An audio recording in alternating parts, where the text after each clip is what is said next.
40% of people fear that AI will take their job. What is Mercer hearing from staff of these organizations globally? What is their temperature on AI? More people have had exposure, which is great. Yes. But I also see that as they have more exposure, their fear that AI might impact their future job prospects has gone up. How would you suggest they introduce the topic so that they don't have a mutiny and there's not an introduction of fear? Because of AI, we need to redesign work. And when we redesign it, make jobs more inspiring, make jobs have more space for learning, make them less exhausting. Because if we don't get that right, I think we're going to have a real challenge in getting the workforce behind us. What does human plus AI collaboration look like in your definition? We need to look at human adoption, not just digital adoption. Kate Bravery is a global leader in talent strategy at Mercer, shaping the future of work through AI-human collaboration. A corporate psychologist and workforce visionary, she helps organizations redesign work to unlock human potential in an AI-powered world. Welcome to Using AI at Work. I'm your host, Chris Daigle. Each week, we'll be learning how today's business owners, entrepreneurs, and ambitious professionals are getting more done with smart use of tomorrow's tech. Let's get started. Right now, every business leader is asking the same question. What are we going to do about AI?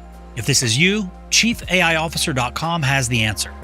We give you a simple path forward where we provide executive and team training so your people know exactly how to safely use generative AI in their day-to-day. We also manage the deployment and implementation to make sure tools actually get adopted and deliver results. And we'll also guide company-wide transformation so AI becomes part of your operating system, not just another shiny object. The companies that act now will increase productivity, cut costs, and grow faster than their competitors. Those that wait will get left behind. So if you want to make AI work in your business, visit ChiefAIofficer.com and see how we're helping companies of all sizes finally get results from AI. All right, everybody, welcome to the latest episode of Using AI at Work. My name is Chris Daigle, and I'm your host. And today, our guest is Kate Bravery. She's the head of global talent at Mercer. And if you're not familiar with Mercer, they are one of the largest professional services organizations in the world, focusing on HR, talent, people strategy, and they've got over 20,000 employees globally, which means that Kate has a lot of data points coming into her from really a global perspective about all things related to how are people reacting to trends in business, trends in culture, and trends in the marketplace right now.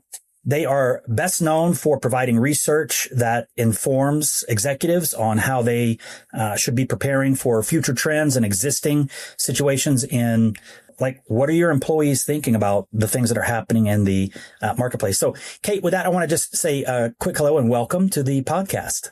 Oh, Chris, it's great to be here. I'm glad we could finally get together for this. Yes, I know how busy you are, and I really appreciate you taking the time. Okay, I want to just jump in. We talk to a lot of executives. There's global enthusiasm about the impact that generative AI in particular is going to have on their workforce, the productivity, getting some of the less desirable tasks, the more mundane things off of their team's plates. But as an executive myself, I'm curious, what is Mercer hearing from staff of these organizations globally? Like, what is their temperature on AI? You know what? That is an absolute moving beast. Ask me 6 months ago and ask me in 3 months' time, it's probably going to change. But I'll give you a bit of a pulse of what we're hearing. Firstly, you're absolutely right on executives.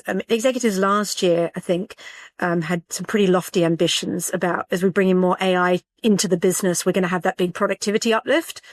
In our global talent trends research, which we're just about to release, it's clear that that hasn't translated into value. And there's an inherent challenge there because, the cost of bringing AI, is accrued at the organizational level. That's where the burden is. And yet the benefits at the moment, at least, are for employees to do their work more efficiently, to move up the value chain, all that good stuff. And there's a bit of tension with that. What I would say is last year ago, many people just didn't have an opinion on AI. That has really sharpened up in the data this year. And we see two things. I see many more individuals saying, actually, I've had a go at ChatGPT, or I've used AI in my workplace, and actually it has improved my work. And that's quite positive. So I actually hear a lot more people have had exposure, which is great. Yes. But I also see that as they have more exposure, their fear that AI might impact their future job prospects has gone up. And in fact, we did a study, it was in mid last year, looking at AI adoption around the world. It was over 8,500 individuals, 10 countries, 10 industries. And we asked two questions. One, have you used AI in your job in the last couple of weeks? And then we asked kind of how much you worried about it impacting your jobs.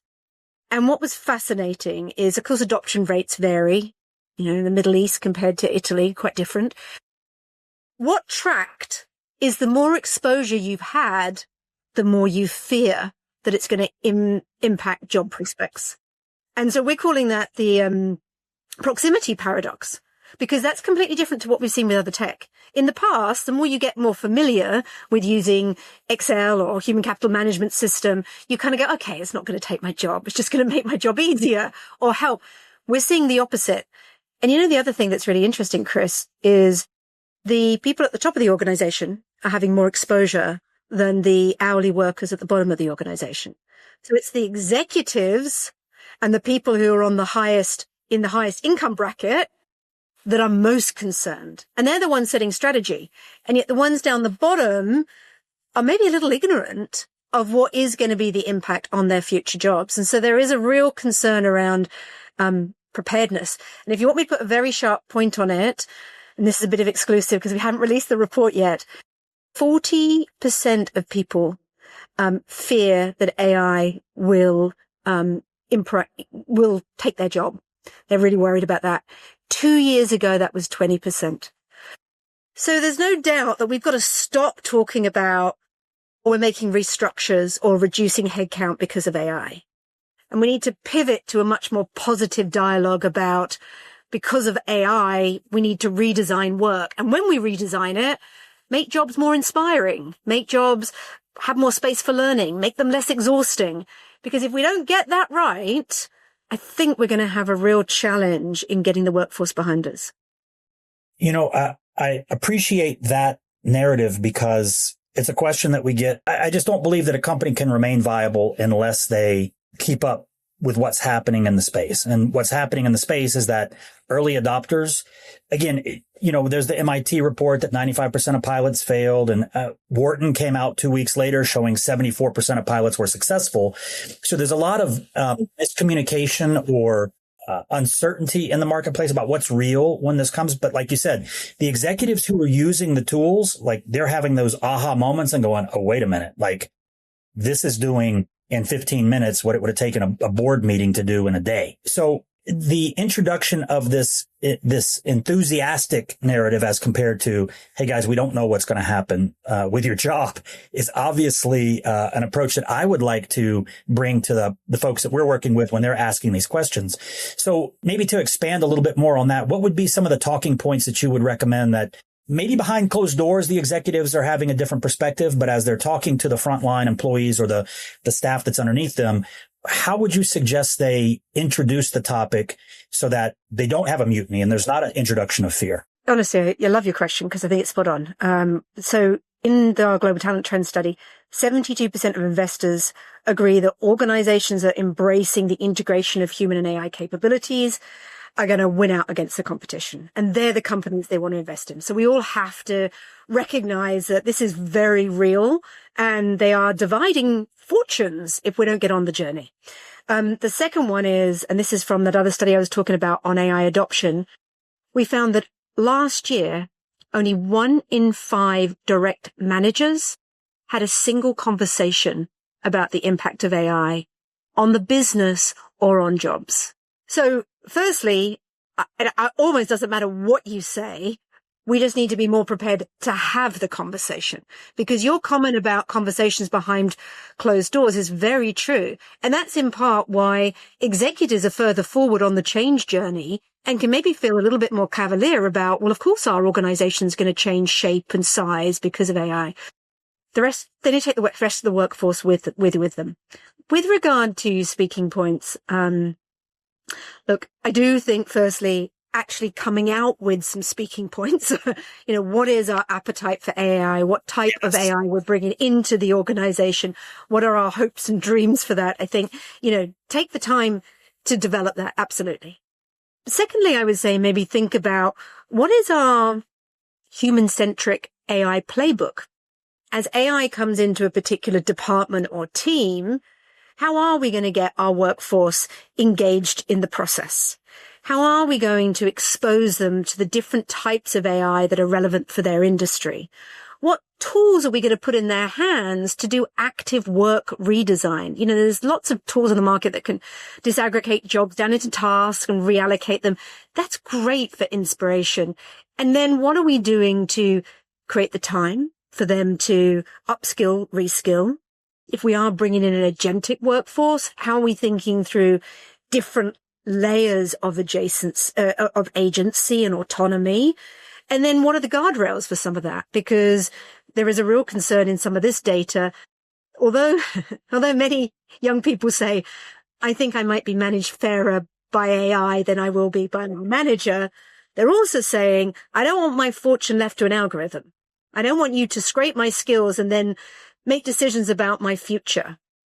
So we've got to be very clear about how are we using AI ethically, what decisions it's making, not just because of the EU AI Act, which is fast coming out of date anyway, but because we care about the employability of our people. We care about our people remaining enthusiastic about the future, because that's where the future inspiration is going to come from.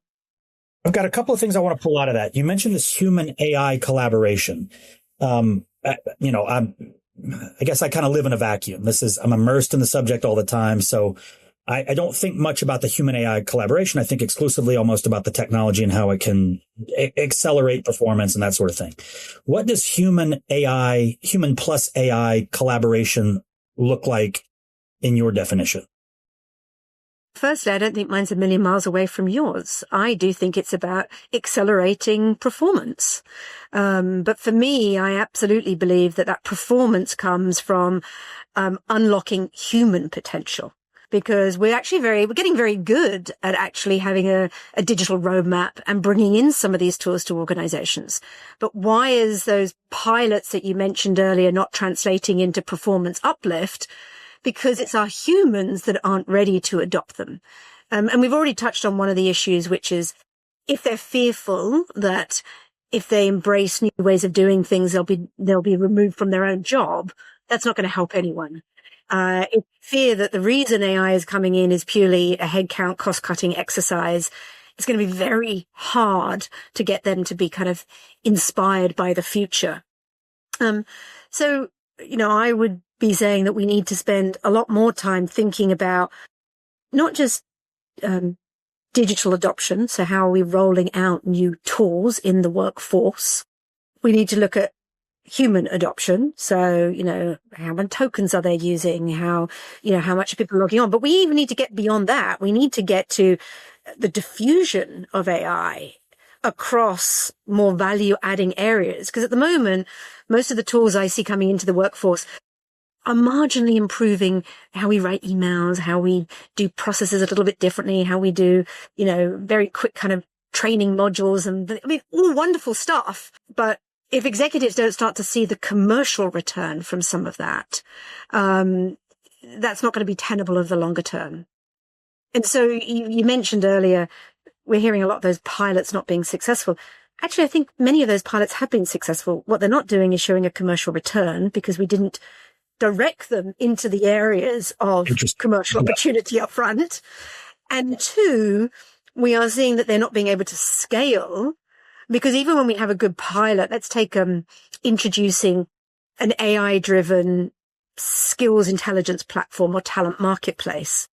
If we haven't done enough time demonstrating what's the value of validating your skills that are on there, or what's the value of matching skills to jobs, or getting leaders across the organization to say, hey, I'm happy to lose my top talent for 10% of their time, 30% of their time, so they can learn a new skill. Executives all agree that in principle, this is a win-win. We bring AI into the organization. We can maybe save money because we've got projects being done internally via gigs rather than externally. And people start to learn more future skills because most of our projects are in AI and stuff. It sounds like it solves all our problems in one go. And then the world of work today, where we get really busy, comes in. Managers go, no, I need you on my strategic projects. You can't spend time over there. And people very quickly figure out actually moonlighting doesn't get me promoted and I'm worried about my job in this climate. So there's the cultural pieces we've really got to be committed to, and we've got to bring our people along the journey with the right skill set, tool set, mindset, and then reinforcing systems. Managers need to be metriced on developing skills and exporting their talent. Managers need to have responsibility for actively redesigning work processes. That's not what they're measured on today. And when you've got those things out of kilter, it's really just a wish list when you get time on a Saturday morning. I like this concept of introducing, because the obvious metric would be the arithmetic of things. Are we making more from less resources, right? But this idea of new metrics for leadership, mid-level and even, below, that team leaders having some sort of a metric tied to how are the people that you're managing adopting? How much time are they spending on training and upskilling? I think that's a very interesting metric. Go ahead. Oh, I was just going to say, I absolutely agree with you. We don't do a good enough a job on that. But I would love us to move from measuring how many hours we're doing on training and skilling to how quickly, once we've done that, we can convert it into more value adding areas. Because I think ultimately all the research we've just done recently has said everyone's driving towards exponential productivity. Very few, or exponential performance, I should say, very few workers feel that they work for a high performing organization today. And that's a real concern. In fact, I feel like we've gone backwards over the last few years. And so if it's not in service of delivering added value and being very honest about where value is created in the organization, I think we're going to be in trouble this year. How does an executive identify and target those areas where value is going to be created? Any frameworks or suggestions? Yeah, I think the most important thing is we need to stop looking at the jobs of today and start looking at the work of tomorrow. If we start sort of work back as opposed to AI tools and tech forward, I think we land in a much better spot. And the best people to do that is your workforce. And if you do it with your workforce, they're going to be more engaged and inspired. And also, I think their anxiety levels about you're only doing this to get rid of my job reduces. Because when you start with the work that needs to be done in the future, you end up having some honest conversations about, does the things we do today really add value? And how could they be done in quite different ways? And then you can start to solve some of the other talent issues that we see. So the number one kind of concern for executives is talent scarcity. We don't have enough talent. And so what you might want to say, if in a particular area, let's take one that we come up to all around the world, is not enough nurses in our healthcare system. So what you can do is say, if we're trying to solve to have more nurses to service our aging population, what you can do is have that as an outcome. And then you sort of say, okay, now let's work back from the work that needs to be done in light of this business challenge we have to solve for. So then you might say, okay, of the tasks that the nurse does today, how much of them are real nursing tasks where they add the most value? And how many of them could be done by a bot or a digital assistant or an auxiliary staff? Is there ways to redesign the job so there's less dependency, so maybe a contingent worker could help on something even offline? Then you can start to have the true nursing capabilities. And then you can start to say, now we've got more capacity in the job because we got rid of those low value areas. How do we speed up the pipeline? Because many people are wanting to leave this year. They're not leaving because they feel that the labor market is not buoyant. But we do global talent trends for the last 10 years. I've never seen so many people say, I am not thriving in my job and I want to leave in the next year. I'm also seeing high numbers say, I want to leave, but I can't leave. So what you can then do is, and when we said, well, why do you want to leave? A big one is, I can't advance fast enough. I'm not learning the skills of tomorrow. So you can then take that nurse job and say, well, look, how can we give maybe some responsibilities of the level above earlier so we get them moving up quicker? So suddenly you've redesigned this work using AI, but also solving other work challenges along the way. And that concept, there are AI tools that can help you do that, but you can actually just have the conversation to say, let's step back and really look at where we've got not enough of the skills that we need today because we don't have enough talent coming in, or those skills are getting really expensive over the next few years, so we won't be able to buy them in, or they take a really long time to develop. Could we rethink how work is done to solve some of those problems? And that engages the workforce and enables you to have a bit of a blueprint to their work for. It also allows you to be very clear.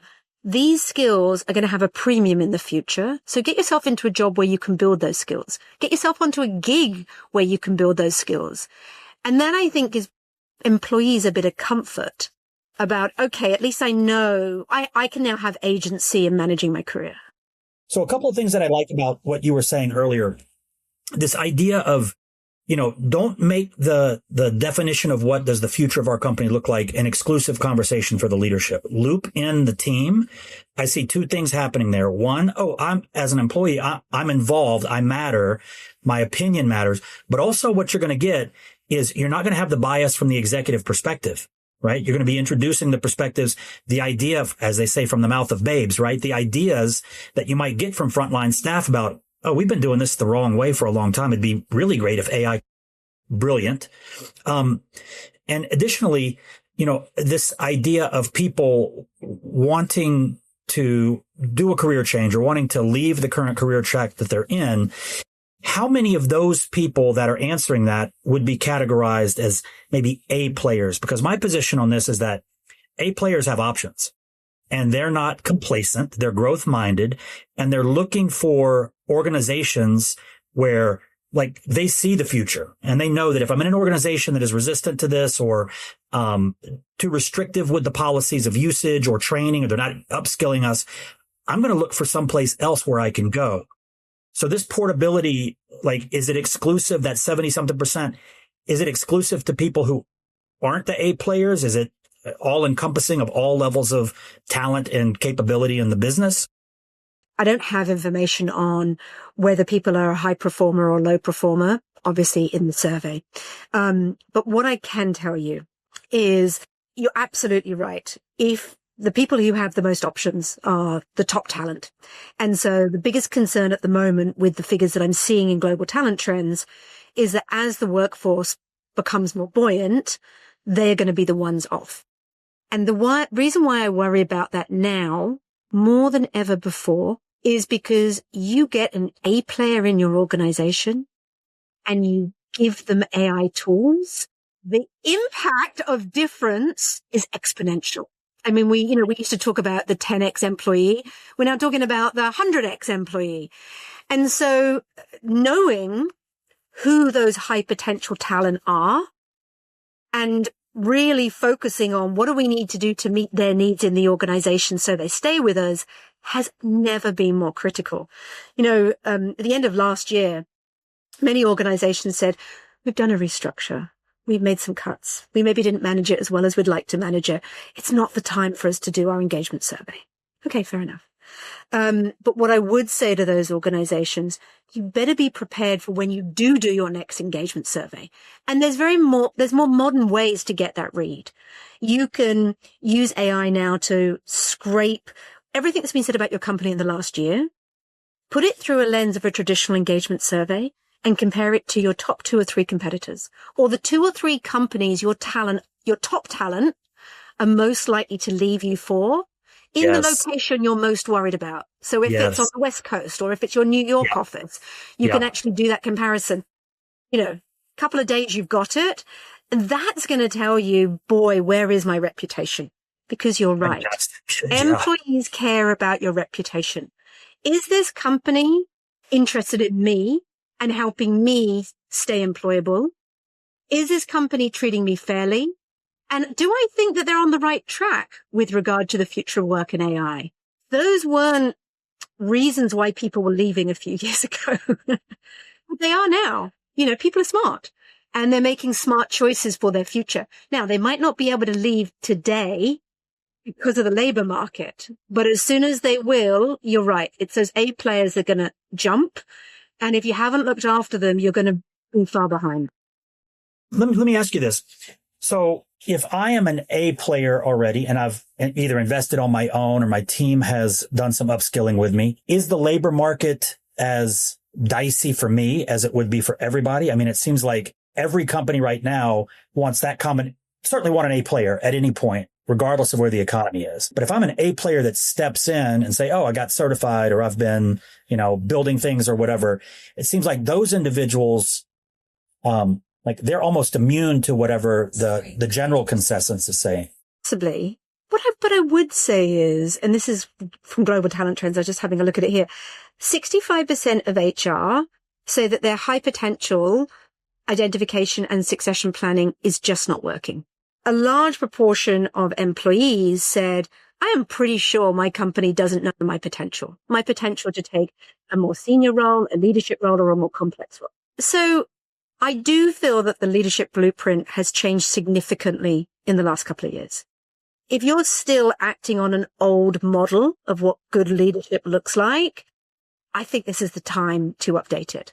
Because if you don't know, not just who's the A player today, because that's easy, it's who's the A player tomorrow, I think that's where you're going to be in trouble. And so I do think spending a bit of time on, how are we going to identify those leaders who can manage human and machine teaming configurations, that are going to be on the front foot of making sure that we bring AI in ethically, that have the capacity to take our people along with us, that are going to be listening to workforce signals and interrupting if they feel they've got a depleted, distracted, disengaged workforce. Those are the leaders that we need to be cultivating today. And I think it does look a bit different. This is, you've introduced, a challenge for executives. One, okay, now you have to read the future. Two, which it makes perfect sense. This perspective of not necessarily plugging AI into the paradigm today, but what does the paradigm of tomorrow look like and how do we build towards that? Fantastic perspective. I hadn't really thought that much about. One of the things go ahead. I was going to say, and with AI, let's be honest, eroding a lot of those entry level roles. And flattening the pathway, traditional careers have gone. And so if you don't have people science informing that, and you've got a restless workforce, particularly your A players who are like, I'm out of here if I'm not getting the skills and the exposure and the projects I need. I think it is a new problem. Sounds like an old problem, but I think talent pipeline management is a new problem because no one's got the talent they need today. So let's just accept that and think about how are we going to beat our competition in retaining the talent tomorrow. You brought up the changing landscape for entry level positions. I just did an AI executive immersion for a group the other day. And one of the articles I found was from Dario Amodei. He's the CEO at Anthropic, right? Claude is a big popular tool. And this was from July of this year, but he suggested that by the end of this decade, 50% of entry level jobs will be replaced by an agent, a series of automations, or one person who knows how to use these tools that can do the work of X number of others. So, you hear that and you're like, oh, clickbait, sensational headline, but this conversation is certainly helping me understand that that's not the case. And another thing, I think that it's very easy on the macro. What got me interested in or nervous about AI was in 2023, Peter Diamandis did an interview. And this was early in 2023 when ChatGPT was still kind of a novelty. And he said by the end of this decade, there'll be two types of companies and by default, two types of employees, those that are AI enabled and those that are obsolete. That's it. And when I heard that, again, is that sensational or anything? And in 2023, it might have been like, oh, okay, maybe. But now, I mean, just with the release of 5.2 from ChatGPT yesterday, the acceleration of the technologies is, I mean, do we have till the end of the decade before we see that somebody who is not AI enabled becomes a subcategory of employable? I think you're bringing up something we should all be concerned about, because at the end of the day, our ability to keep our people employable for psychological reasons as well as wealth reasons is absolutely critical to a stable society. So we absolutely do need to be addressing this. Depending on who your commenter is, we're also going to have AGI by the end of the decade as well. And I'm not sure I quite sign on to that. And some even say it's as close as 2027. But I think yes, I think we're going to see greater large language and large reasoning models. But as you and I both know, general intelligence is much more than that. So I do feel that's a bit off. But I agree. And I think it is going to come into our workforces faster than we expect. Most of the team at Mercer that do lots of deep work around work redesign or digital reimagination of the HR function and other functions have said they've been surprised by how quickly this year has progressed. We pride ourselves on being able to talk about trends and forecast, and I think we've all been quite surprised at that. And so the most important thing is making sure that our people are kept abreast. And that's the things that we've talked about on this podcast. One, let's have honest conversation about how we're bringing in AI, where we're bringing it in, what the timeline is, and what does that mean for their own jobs or skills in the future. We need to be having that. I think everybody now does agree that it's not just the skill sets that are going to change, the size and shape. Where will we want to locate our talent? How many talent we'll want at the bottom of the org? It is going to change. So let's start to better plan. How can we move those people are in those roles most likely to be displaced into roles that have a brighter future? And if we can plan for that more intentionally, then I think we all win. Because the most worrying situation is if our people don't move up that value chain fast enough. And then we take a blunt instrument to our organizations to right size in order to stay profitable. And we are taking a blunt instrument because most HR leaders say we don't have the talent insights we need in order to separate the person from the job. So what happens is organizations right size and they inadvertently lose valued skill, or as we were saying, talent with the potential to be an A player, because so many of the talent is curious about AI. They want to learn about it, get involved in it, but maybe they haven't been in a role that's been able to do that, or they haven't been with a progressive company that has, an AI stewardish program or something. And those are, I think, some of the things we've got to look at, because we still need humans, and it's humans that are going to fuel the future of our business using these tools. Yeah, we could take this conversation in a dark place because, wow. But this question came up. Whose responsibility is it? Is it the enterprise's responsibility to make sure that their people are certainly the honest communication, or just in your perspective, just communication in general, right? That was surprising that so few had even had a conversation. They were kind of like not addressing the elephant. Yeah, 1 in 5. But with the availability of, as basic as it is, being able to go to YouTube, or we know they're all scrolling through TikTok or Instagram on their lunch break or coffee break, for them to be able to just watch those 2-minute clips about, let me go try that when I get back. Where does the responsibility lie for this upskilling? At the individual level, the enterprise level, some place in between, that collaboration, like you mentioned, where let's bring the staff in and have them help us? I think it's multifactored. Absolutely. It's an individual's responsibility to make sure that their skill set is ready for the future. It is a responsibility of managers to have those honest conversations about where will the organization want to place the skills premium in the future, and what jobs could they open up, and being more willing to allow people to move around the organization. It is the role of executives to change the narrative from AI is going to cut jobs to let's talk about work redesign and how we can step into the future together.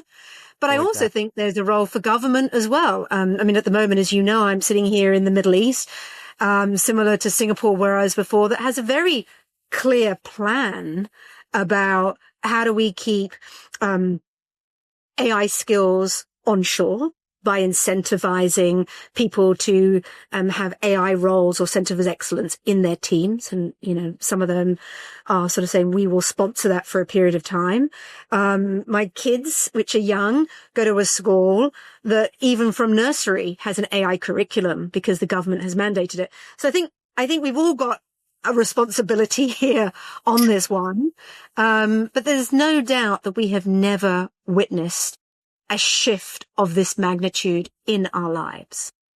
And therefore, I think the urgency of encouraging people to think about their plan B or how they fortify their career options has never been more important. I've got one client at the moment that has said, well, I've asked all managers to say at the end of year performance review, ask your workforce, given the skills that they have today, what are 2 other jobs they could do within 18 months? Interesting. Just gets employees thinking about, I've got a portfolio of skills rather than my worth is in the job I am. And I think that starts moving us forward.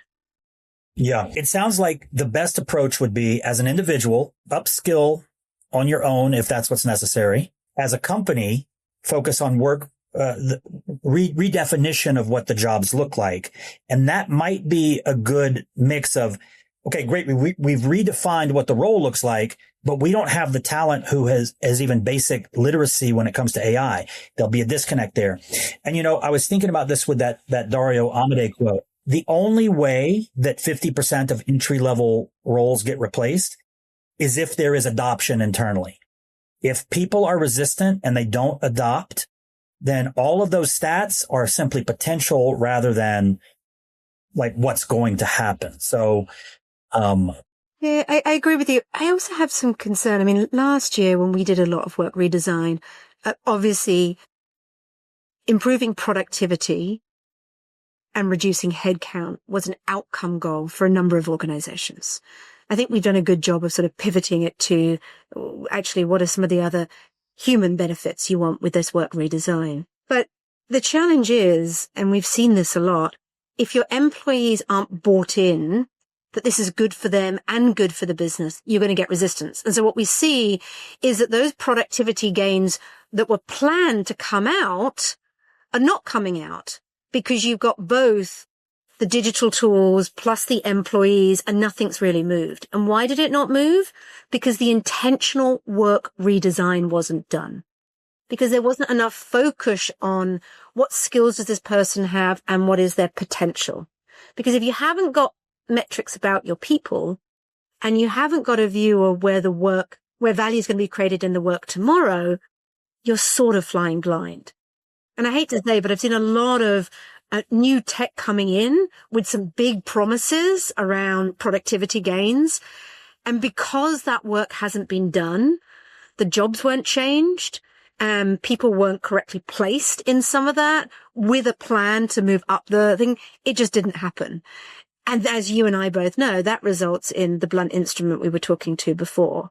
So I think there's a greater responsibility to focus on strategic workforce planning, work redesign than there has in the last few years. I'm realizing that it's an obvious oversight, but it's been a big oversight in my perspective. And that is, this kind of goes back to the horse versus the car, not just introducing it to the individual's role as it exists, but let's start with maybe not start there, but have workforce redesign, job redesign as part of that consideration about the AI plan for a company. This perspective was shared with me by our chief AI officer, a Londoner. He said the reason that engines are in the front of a car is because horses were at the front of the cart, and that there wasn't necessarily like they were just adopting this new technology to the way they didn't do a redesign. They didn't do a consideration like you're talking about here. And as a listener of this podcast, if you're trying to put the engine in the front of a car because that's where the horse was, rather than say, where does it best fit, which turns out in a car, it's actually in the center of the vehicle, which nobody's got that, right? There's going to be a big miss or a missed opportunity for true efficiency, true productivity gains because you didn't think about where's the best place to put this. What does that job look like moving forward if it's enhanced rather than let's plug it in to what we've got now. I think that's a key takeaway for me for sure. Yeah, I agree with you. And those fixed mindsets persist. My brother recently got a Tesla and he was driving me to the airport and he put my luggage in the front of the car and it just blew my mind as to that was even a possibility. There was a phrase I heard at a conference the other day and I unfortunately can't remember the gentleman who mentioned it, but he said, if you're trying to redesign with AI, with the people who've been doing those processes forever, you're breathing stale air. So as much as I think we need to involve our people, we also need to bring in some inspiration. One of the things I think has been quite successful at Mercer has been bringing those outside perspectives. Here's how other companies are thinking about this. Because I think also you don't know what you can't see. And so we need to do a better effort of bringing the outside in so that people can start to envisage, oh, okay, that completely blows my mind how we would do this. Because one of the things I think that's slowing us down is AIifying the way we've done it in the past, as opposed recognizing we could do this completely different. And so with those work redesign exercises, at least we're starting with the work and where value is created and working back. But of course, a couple of years in to having an agentic workforce where you've had to train, monitor, see how they do things, how they speed up, how they work together, put the guardrails in to make sure that they're not crossing boundaries or that you can pull back if they do something misaligned. We're going to learn so much by that experience that if you did that exercise again, it would be different because you now will have learned, you know what? We wouldn't do it that way. So I think work redesign that used to be the purview of HR and maybe a task they did every 2 or 3 years needs to be an ongoing activity. So rather than thinking I need new headcount, it's thinking, how am I going to redesign work to take advantage of greater AI digital colleagues? And if I am going to add new headcount, it's probably in a wildly different area. And that I think is going to be quite exciting. But back to your question on who's responsible, this is such a monumental change. It can't be HR because that's going to be just too tough for them to champion on their own. It requires everyone at ground roots to be part of it. So I think, I'm running this through the lens of when I'm talking to executives. We're no longer going to say, okay, what is that workflow and process? Let's break it down and plug AI or agents into certain nodes of that process. It's going to be, maybe we run it through the models and say, here's how they're currently doing things, considering the pace of technology and leveraging generative AI and agents. What could it look like? So that's going to be a new approach that we're taking with our clients. And I think that that's a very sound approach. Because that's not what we're hearing when we talk to people. They're like, oh, I do this job. Show me where AI can help me do this particular definition of that job. Right. And you mentioned it earlier. We kind of see, and I got this from Paul Reutzer from he's another thought leader in the space. A job is a series of projects. Projects are a series of tasks. And I got introduced to this concept of human level AI versus economy or economic level AI, right? Human level AI would be AI is replacing my job. Not there yet. I mean, for some basic things for sure, but not necessarily for like advanced knowledge work. However, economic level AI is replacing there's an economic impact from the introduction of AI into tasks or collections of tasks in my job. So this is, I'm getting my mind blown because I'm realizing that I was putting the engine in the car in the front because I'm becoming aware of my own biases on how we're introducing AI. I wasn't thinking forward or future enough. And I know that executives who are out there that are like, oh yeah, I use it for emails and document summarization. They are not thinking about workforce redesign. What are some resources maybe, or do you guys put out content or thought leadership about what that looks like for a company? Yeah, absolutely. And I think everyone's facing that challenge. We might advise our clients on it, but we're a consulting business. It's one of the industries that are absolutely being impacted by AI. So, we feel it up close and personal every day. In terms of resources, I think we've mentioned on this podcast a number of times Global Talent Trends. That's going to be out, I think, end of February, early March. Take a look at that. It's all going to be talking about how do we unlock that exponential performance? How do we reinvent for human advantage given AI? No surprise on the theme there. So take a look there. There'll be some recommendations there and we'll have a series of articles throughout the year. But we also find really good value in some of our AI courses. So we have online AI courses and we've also got some future ready tie-ups for executives with some of the big business colleges. I think, I think the main thing you've been talking about with the car analogy is we only know what we know. And the world is changing so fast. getting yourself into a community where you can talk to other executives facing the same kind of challenges, it's never been more important. Making sure you're putting at least half a day a week to read, keep up to date, listen to podcasts, never been more critical. And I think if you can bring in, whether it's Mercer or other firms that say, hey, let me show you what another company's doing. Let me show you the different AI that they're using. You can have that where does the engine go moment in a matter of 3 or 4 minutes. I've never seen such quick prototyping. Never has my mind been stretched by a very short podcast that I go, I've never thought of it that way.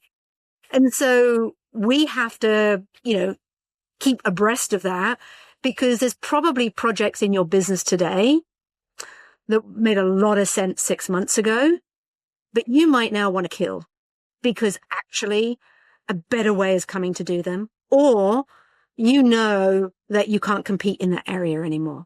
And that's why we need leaders not just listening to people's signals, which of our workforce, is thinking of leaving, who's burnt out, who's got potential to step up. You also need leaders who market sense, who are out there going, which AI is impacting our industry? What will change our industry? And that, again, I think changes the role of leader compared to a few years ago, where we could essentially manage within our own ecosystems. One of the things that I'm thinking about as we're talking is, plug into the community of other peers who are also on this journey. But if you can't find those, be that person. If you are the executive who says, hey guys, I'm thinking about putting together a lunch and learn, for other HR professionals, other sales professionals, whatever, I think you'd be blown away by the response that you're going to get from your peer network for sure. So as a listener, please don't wait for somebody to invite you. If that's not happening, start it. And the teacher only needs to be one step ahead of the student. So you don't have to be the expert. Just get the conversation going. And one of the things that you mentioned, Kate, is we see this when we're working with companies. If the different departments are collaborating on their wins, that collective knowledge gets shared, and somebody in HR is able to say, oh, what they're doing over in marketing, it's not a apples to apples match, but that means we can do this. So bringing in somebody like a Mercer or somebody who's paying attention and working with a broader spectrum than just your business is able to say, oh, these folks over here tried this and it worked. Never thought about that. So the collaboration. We've got a very lively AI network, really focused when generative AI burst onto the scene. So if people are interested in joining that Gen AI network, I think it's free to join and join in the conversation. Go to the Mercer website. There's also other networks that we have that are a bit more industry specific for example, for the HR practitioner. And I know we've got some tie-ups on the executive side, executive programs on the future of work and human AI collaboration, that we contribute to. I know my colleague Ravan Jasuthasan is a prolific speaker on that front, another person to follow. And it sounds like the way you guys are thinking about things, and here's the situation. I'm running a business. These listeners, they're running a business, and that's their consuming activity outside of family or health or whatever, right?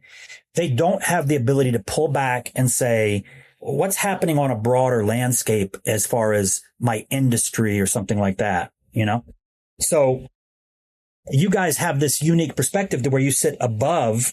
All of us are busy, heads down, and you guys are looking at what we're all doing. So that perspective is certainly, I would encourage anybody listening to plug into those networks that she's suggesting. And I can tell you what, that perspective thrills me like I've never been thrilled before, because for me, I'm fascinated by the future of work. And it terrifies me because I also know that it's going to ask more of our people than ever before. As much as when we asked executives, why are you bringing AI into your business today? It's very much that productivity and efficiency gain. But what heartens me is they said, but from 2 years from now, we want AI to amplify the performance of our people and transform how we innovate and do business. And that's really where I think we want to get to, having it as AI as a strategic partner, helping us scenario plan, see options, do more, all of that more exciting stuff that I think is about to happen. Of course, today we need to kind of balance the two in order to capacity for that future investment. I do think the future is bright, but I feel we need to be having those conversations and bringing our people along with us today. Like this is certainly expanded because I thought, oh, these executives, that's cute. They're using it to write emails. Well, after this conversation today, even the stuff that I thought we were doing that was so sophisticated and advanced, I'm realizing that's no better than me simply using it to write emails, that I'm missing. Like I need to be looking a little bit further out than we're doing right now. And I think the number one takeaway for me is this idea of, okay, before we introduce, because I saw this, there was a meme going around and it was kind of like a cartoon panel. And it was a guy on one side and a group on the other. And the guy says, what do we want? And it says, no, who are we? And the group says, CEOs. What do we want? AI. What for? We don't know. When do we want it? Now. Right. So I think I saw that one. Yeah. Yes. And I saw that and that's been my experience, but I'm realizing, that like I'm not that much farther ahead than the people who are just getting it started after this conversation, especially. I missed the opportunity to reevaluate the role through the lens of the future as compared to trying to plug in AI to what they're doing now. So you exposed a huge gap in my perspective that, I'm excited to start telling my team about that. When we That's start fantastic. talking about the work, not the tech, when we start talking about the work, not the tech, I think we land in a slightly different spot. And when we start encouraging our people to think about their portfolio of skills, not the jobs they're in, they also start to see different possibilities. The challenge is bringing those two together. Awesome. Kate, this has been fantastic. I knew we would have a great conversation, and I always hope to walk away with one or two nuggets, but this has been a bit transformational as far as my perspective when it comes to the value that we at like Chief AI Officer that we can bring to a company. After this conversation, I think that we'll be able to bring a lot more value than we were, just an hour ago. So thank you for that. Oh, well, thank you for having me on, Chris. It's been fabulous to chat to you. I think we could have done that all day. Thank you. Yeah, really. And I'm looking forward. I'm going to personally plug into what you guys are doing over at Mercer. I think that, again, you exposed a blind spot for me. And I think that the things that you guys are doing over there and the things that you're paying attention to are things that I need to be really spending more time focused on. So expect to see me in those chat groups and forums that you guys are hosting. Well, you and a number of others. There was a really interesting stat in the study that said, in the future, digital resources and human resources will sit in the same function. And my gosh, isn't that going to bring in a different way of thinking about how we drive performance? So I can't wait for that. But yes, I think our futures are definitely entwined. Thanks for having me on, Chris. It's been great to chat. Kate. And as Kate mentioned, their Global Talent Trends is going to be released imminently. So pay attention to that. And I think that we'll be putting out messaging in our community to the release of that, because I think it's something that's extremely important for you as an executive to be. You need to have this information so that you can use it in the considerations of how you approach AI in your workforce moving forward. Kate, thank you again. I look forward to staying in touch and supporting you guys in any way that we can. Thanks, everybody. We'll see you on the next episode. Thanks, Chris. Thanks for tuning in to Using AI at Work. Don't forget to subscribe for more conversations about how to use AI at work. And a special thank you to our sponsor, Chief AI Officer, for empowering businesses with AI education and training. Visit their website for a free AI readiness assessment and AI strategy guide to help you get started using AI at work. That's www.chiefaiofficer.com. Follow us on Twitter at the handle Using AI at Work, and visit www.usingaiatwork.com for free resources to help you harness AI in your role.